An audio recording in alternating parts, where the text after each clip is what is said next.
The folks at Warrior Met, you talk with them and you try to explain to them, look what's going on here. This is your backyard. These are your neighbors. And they don't care. Which side are you on? Which side are you on? Brian Sanson. He is the International Secretary-Treasurer of the United Mine Workers of America. Several hundred members of which are still on strike against Warrior Met Coal in Alabama. Brian, thanks for taking the time to talk to us this morning. Thank you all for having me. This is a difficult situation we find ourselves in leading into 2023, but the members in Alabama remain dedicated to the strike and continue to fight every day. So we're hoping 2023 is a little better year than 2022.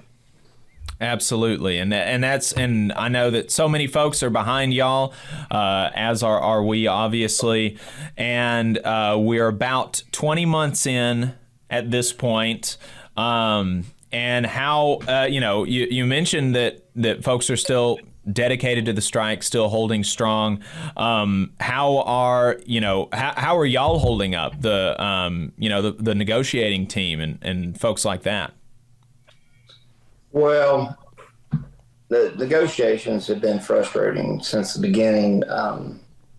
When a company puts more money into trying to break a strike than they do the contract that could have been in place, for the next 5 years, it's obviously frustrating. Their proposals haven't really improved since April of 2021. So, this is a long time to be negotiating and really just moving money around from one pot to another pot. It's, they just, even with the record coal prices that the company enjoys, which is the only reason the strike's even lasted this long. Absent these coal prices, this company could have never afforded to mine coal with the workforce they have now, because their costs are much higher without the UMWA workers. But they don't see that operational pain because coal prices are higher than they've been. I've been in the industry for going on 30 years now, and I've never seen them this high. I don't know that they've ever been this high. Right. And, that hides a multitude of sins within the company.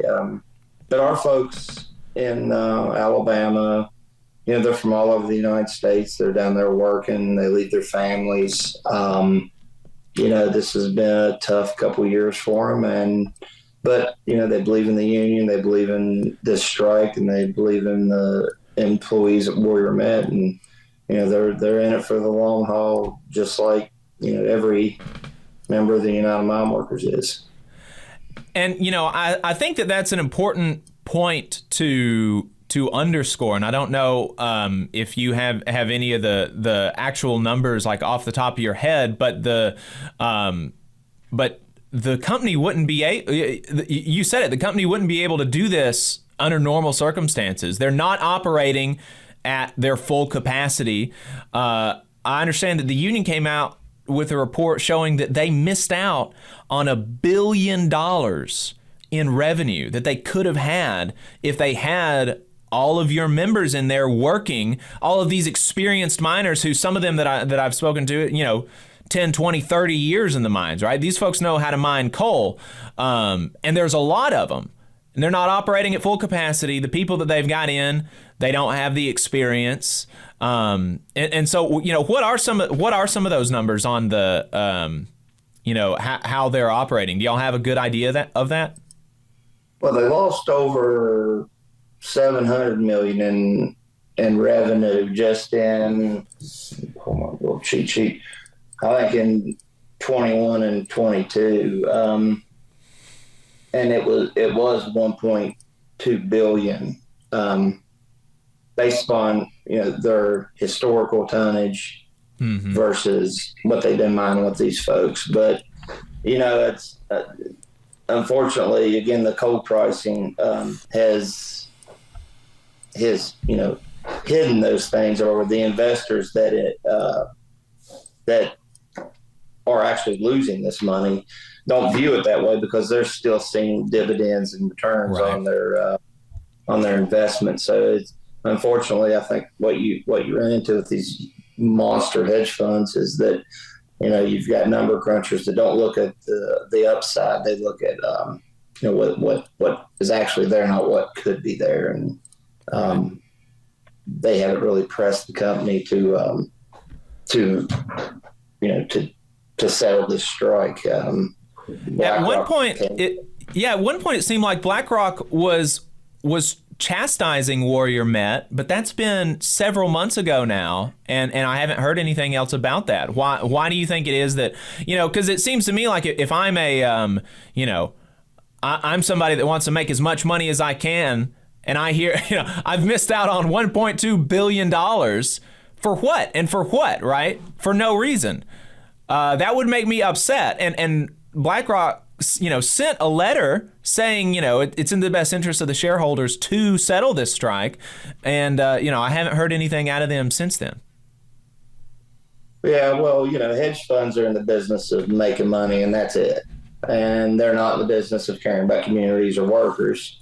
The union was protesting in front of their buildings in New York and other places, and, they wrote the letter.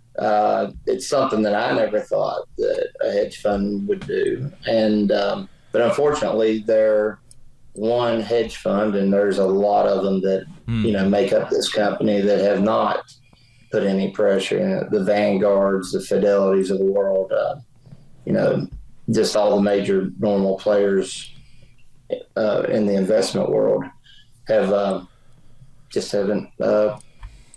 haven't put that same kind of statement out there. So it's frustrating. It's frustrating to watch, people make money and really do nothing to help the workers in Alabama.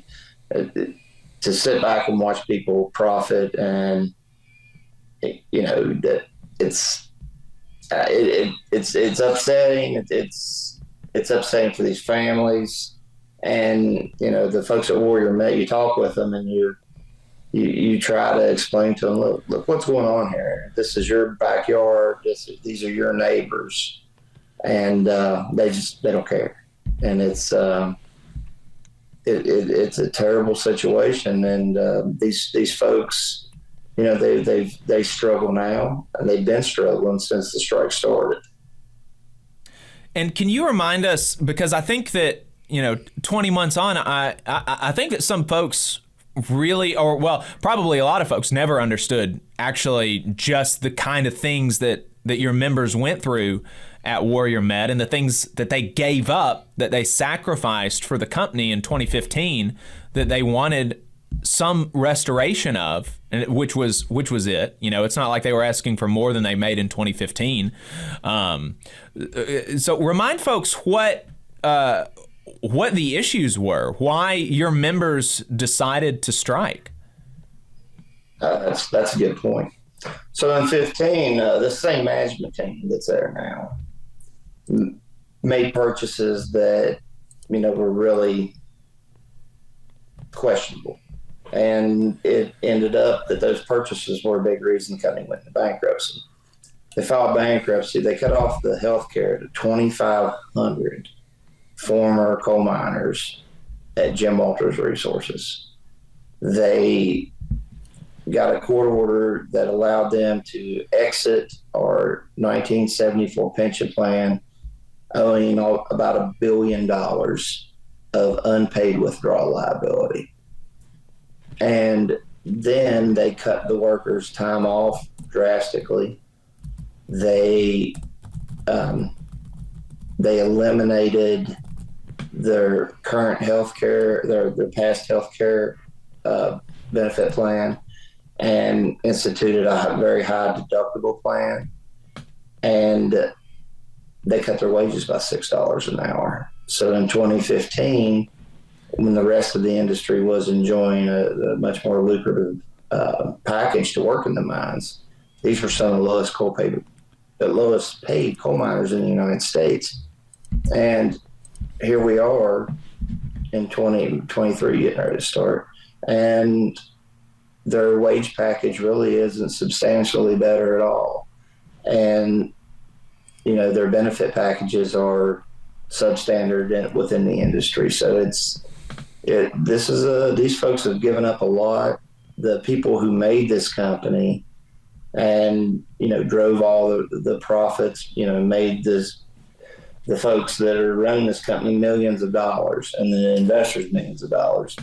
You had an investor that was Apollo, that basically was one of the lead hedge funds in the bankruptcy. They received all their money back. Right. They received huge dividends in 17, 18, and 19. They were gone then. They took their money and left. And then, you know, and it's just greed. I mean, it's all it really is, because the company can clearly afford to pay these miners a living wage, and, you know, they would prefer to punish them, to leave them out on strike, and, you know, go 2 Christmases with, you know, families, you know, struggling. And right. It's a terrible thing to watch. It's terrible to be a part of, but it's worse when you talk to these families and you see what they're going through. It's heartbreaking, and it's hard to believe that. I mean, look, all companies can be difficult. They all put a bottom line over top of people, but Warrior Met seems to be enjoying this. This is a lesson to be learned for workers in Alabama, workers in the South, and they want to punish these workers as much as possible, and quite frankly, that's what's going on over the last 2 years. And now I want to create a comparison for the audience. You just went through all of these things, how these workers sacrificed because of the management's decisions, right? Y'all didn't, I'm assuming, and correct me, y'all didn't get a vote on these investment decisions that the management team made, right? That's correct. So these investment decisions, the management team that is still there, still the same CEO, Walter Scheller, same guy that took the company into bankruptcy, he's still there. Y'all didn't make these investment decisions, but y'all sacrificed. Your members sacrificed. $6 an hour, cuts to their health care, cuts to their retirement, cuts to their time off. All of this, that's a $6 an hour cut alone. That alone is a significant sacrifice to save the company. The company became profitable again, and you know, and they're not interested in restoring, or even, as I understood it, meeting inflation with their contract offer. What were the sacrifices that management made to bring the company out of bankruptcy? Did they take a pay cut? Did they go down in the mines to help y'all out? No, it's the exact opposite. While they were in bankruptcy, the executive team received huge bonuses approved by the bankruptcy courts, and they continue to still receive these huge incentive packages. You know, the CEO is one of the higher paid CEOs in the coal industry right now. It's so gross. And so what about how I didn't ask you about this yesterday, and so if you don't feel like talking about this, that's fine, but how are you feeling about the state and the federal response to this strike? Well, the state response has been one that, you know, it has been completely and totally for the company. The police, you know, harassed the strikers. And when I say the police, this is the Tuscaloosa County Sheriff's Department, Jefferson County, and the Alabama State Police, you know, by order of the governor, escort the strikers to work. So, you know, at the state level, it's just atrocious what's going on.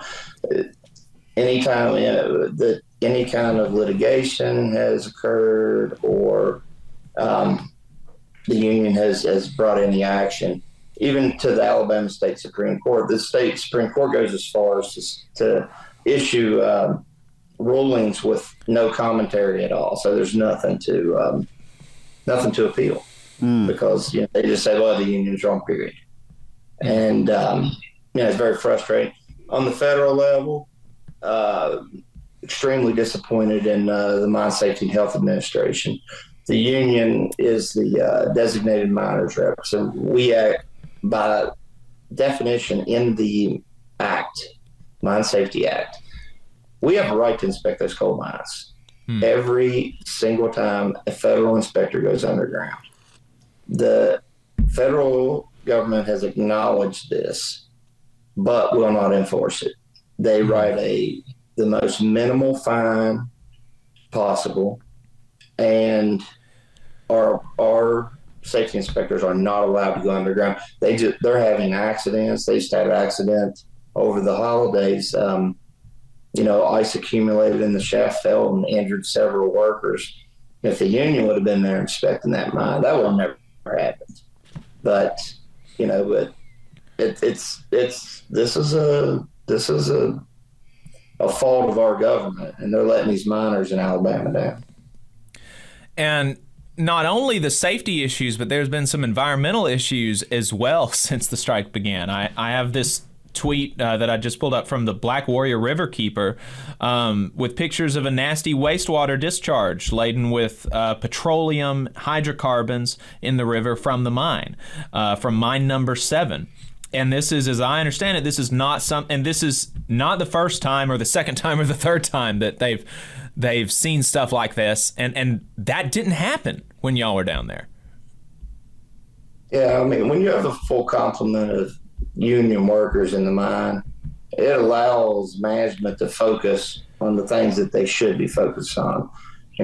You've got managers underground actually working a mine of coal, and that's not their job. Their job is to make sure that the mines run safely and efficiently, and that things like what you're talking about don't happen. These discharges don't get into the environment. So this is a cause of being shorthanded, and it's a cause of not focusing on the broader business plan.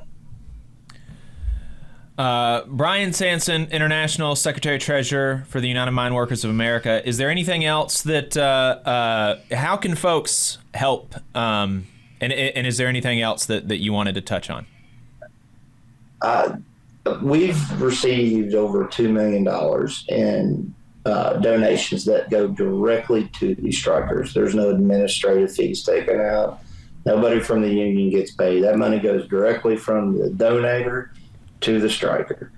You can go to our website, you can donate, and that money is completely earmarked just for the folks in Alabama on strike. It's www.umwa.org. And I think that's one of the things that folks can do to help these people the most. We pay them strike benefits, we pay their health care while they're on strike, but it's not the money they're used to making, and any additional donations help these folks. And it's hard come time for school. It's hard at Christmas time. All these folks are, God bless every one of them, because they're some of the finest people I've ever seen. But this is a toll on every family down there. Absolutely. Brian Sanson, International Secretary-Treasurer of the UMWA, thanks for taking the time to talk to us this morning. Thank you all. Thanks for all you do. Appreciate it. You just saw a clip from the Valley Labor Report. We are live every Saturday morning from 9:30 a.m. till 12:30 p.m. And we pride ourselves on keeping all of our content free to everybody so that we can talk to as many working folks as possible. If you support the work that we're doing, you think that it's important, you think that it's good, then consider making a monthly contribution to the project, and you can do that on our website, tvlr.fm.